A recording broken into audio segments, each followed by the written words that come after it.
ഈശോയുടെ തിരുഹൃദയം എല്ലായിടത്തും എല്ലാവരാലും അറിയപ്പെടാനും സ്നേഹിക്കപ്പെടാനും ആരാധിക്കപ്പെടാനും ജീവിക്കപ്പെടാനും ഇടയാകട്ടെ. തിരുഹൃദയ ധ്യാനചിന്തയുടെ 10-ാം ദിവസത്തിൽ നമ്മുടെ കുടുംബങ്ങളെ തിരുഹൃദയത്തിന് പ്രതിഷ്ഠിക്കുന്നതിൻ്റെ അനുഗ്രഹങ്ങളെക്കുറിച്ച് ധ്യാനിക്കാം. കുടുംബങ്ങളെ തിരുഹൃദയത്തിന് പ്രതിഷ്ഠിക്കുമ്പോൾ ഈശോ നമ്മുടെ വീടിൻ്റെ നാഥനും സംരക്ഷകനുമായി മാറുന്നു. അവിടുത്തെ ഭരണം നമ്മുടെ കുടുംബത്തിൽ ആരംഭിക്കുന്നു. ലിയോ 13-ാമൻ മാർപ്പാപ്പ അന്നും സാക്രും എന്ന ചാക്രിക ലേഖനം വഴി ലോകത്തെ മുഴുവൻ തിരുഹൃദയത്തിന് സമർപ്പിച്ചപ്പോൾ അത് തിന്മയുടെ ശക്തികൾക്കെതിരെയുള്ള ഒരു ആത്മീയ കോട്ടയായി മാറി. വ്യക്തികളും കുടുംബങ്ങളും ഈ ഹൃദയത്തിലേക്ക് ചേക്കേറുമ്പോൾ ലോകത്തിൽ സമാധാനം പുലരും എന്ന് പാപ്പ ഓർമ്മിപ്പിച്ചു. വിശുദ്ധ മാർഗരറ്റ് മേരി അൽക്കോക്കിലൂടെ ഈശോ പറഞ്ഞു, എൻ്റെ ഹൃദയത്തിൻ്റെ ചിത്രം സ്ഥാപിച്ച് വണങ്ങുന്ന ഭവനങ്ങളെ ഞാൻ അനുഗ്രഹിക്കും.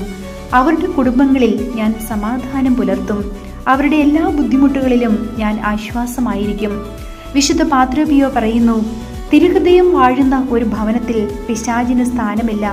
നിങ്ങൾ ഒരുമിച്ച് പ്രാർത്ഥിക്കുകയും തിരുഹൃദയത്തിന് നിങ്ങളെ തന്നെ സമർപ്പിക്കുകയും ചെയ്യുമ്പോൾ സ്വർഗം നിങ്ങളുടെ ഭവനത്തിലേക്ക് ഇറങ്ങി വരുന്നു. ഇന്നത്തെ തിരുവചനം ജോഷുവയുടെ പുസ്തകം 24:15.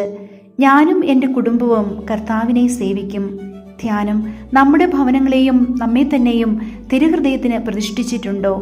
പ്രായോഗികത: നമ്മുടെ കുടുംബ പ്രാർത്ഥനയിൽ തിരുഹൃദയ പ്രതിഷ്ഠ ചൊല്ലുവാൻ നമുക്ക് ശ്രദ്ധിക്കാം. സുഹൃത ജപം: തിരുഹൃദയമേ, ഞങ്ങളുടെ കുടുംബത്തിൻ്റെ രാജാവായി അങ്ങ് വാഴേണമേ.